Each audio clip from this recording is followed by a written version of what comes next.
আল্লাহ পাক বলেন মধু খাবি সব রোগ সেরে যাবে। জোরে বলেন সুবহানাল্লাহ। মধুর মধ্যে কি আছে জানেন?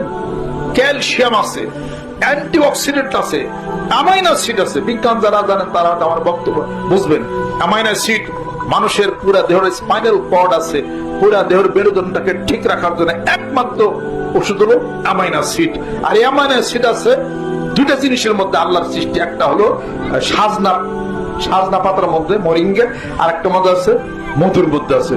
মধু খাইলে এই মেরুদণ্ড জীবনও কোনো আর পারি না রে ভালো আটে নাটি, জীবনও আটে নাটি আইব না ইনশাআল্লাহ তাআলা। মধু খান কিছু হবে না।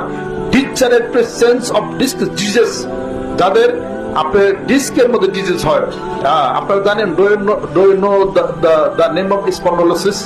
Spondylosis is divided into two parts: lumbar spondylosis and the cervical spine with both views spondylosis.